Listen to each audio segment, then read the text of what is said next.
We talk about unicorns quite a bit. Looks like we have one in Baltimore, Tom. A 30-year-old running back getting paid like Derrick Henry just got paid. Walk me through the Ravens' mindset here, Tom. Well, Derrick Henry, there's no doubt, was one of the best bargains in football last year. It's a 2-year, $18 million deal that he signed a year ago in March. He was talked about as an MVP candidate for a good chunk of the season.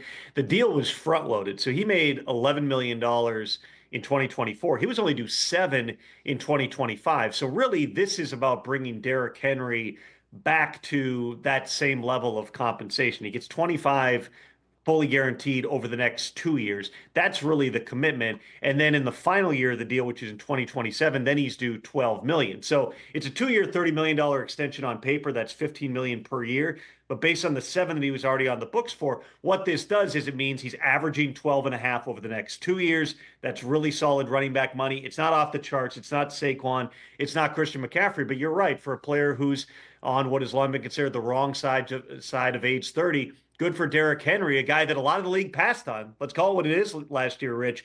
Not a lot of people were making offers to Derrick Henry. The Ravens get him for $11 million last season, and now they're more than happy to pay him 25 over these next 2. Well, and it's close to Trey Hendrickson money. What's going on with him, man? I would say there are a lot of layers to what's going on with Trey Hendrickson. We know that he's been unhappy with his compensation for several years. I mean, you go back to 2023, he signed a 1-year extension, which was kind of curious for a player in that position who had 2 years left on his deal, but that got him a pay bump back in 2023. 2024 comes around. He produced, he had like 17 sacks that season in 23. He says, I want to be traded because they're not going to pay me. Well, he ended up rescinding that. He showed up. He went through training camp. He led the league in sacks.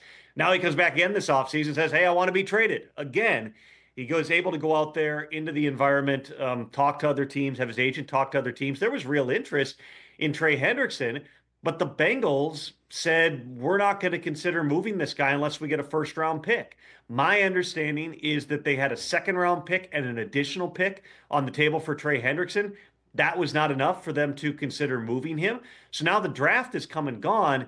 Never say never on the trade possibility, but it seems like that ship has sailed. So now you're down to the team saying, we've got the leverage of you are on the books for $16 million in 2025. We don't have to do anything. We're willing to do this. Trey Hendrickson is not trying to reset the market. He's not trying to get $40.1 million and beat Myles Garrett.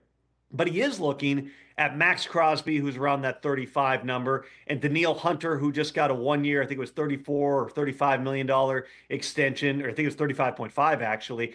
And he's going, I need to be in that territory. And based upon his actions alone, Rich, that tells you the Bengals are not anywhere near offering him that type of money. And you can make intellectual arguments on both sides of this. You know, he's 30 years old. That is old by some position standards. That is not particularly old by the standards of being able to sustain and have more years of productivity as a pass rusher. The Bengals, who is a team that has had a history of taking a hardline stance and being tough negotiators against players, they've bent some of their rules in recent years to get the Joe Burrow contract done, to get the Jamar Chase contract done. They are not right now bending on, what's been their history in terms of getting a Trey Hendrickson deal done. So, this week was odd. There's no doubt about it, Rich, for Trey to release a statement a couple of days ago, basically not even saying, laying down the gauntlet, but basically just complaining and saying, hey, they're not even talking to me right now. And that part seems to be accurate from a contract perspective. There have been conversations, but there's a difference between talking and negotiating. They really haven't been negotiating from the sense that I get in months here. And so if you're Trey Hendrickson, you're going, the only thing I can do now, and he said this in his press conference yesterday, is withhold my services, be noisy and say, I'm not showing up for that number. The Bengals leverage is, well, if you want to play, you either take what we're offering you or you come in and you play for the 1 year that you're on the books for right now. Hendrickson saying, I'm not doing that part of it.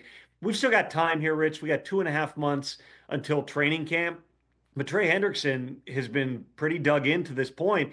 Again, not trying to reset the market, but wanting to get paid for what he's been over the past couple of years, which is the most productive pass rusher, at least in terms of sacks, and quarterback pressures. You can look at all the numbers in the entire NFL. He's been to 4 straight Pro Bowls. He's been a difference maker for a Bengals defense that didn't have a whole lot else going for them last year. What is a number that the Bengals are comfortable getting to? Does coming in there and holding a press conference while practice is going on, does that help you with the powers that be? Like I said, there are a lot of layers to this, Rich, and right now we are not close to a resolution on Trey Hendrickson. Catch the Rich Eisen Show live weekdays from 12 to 3 p.m. Eastern on Roku Sports Channel in the U.S.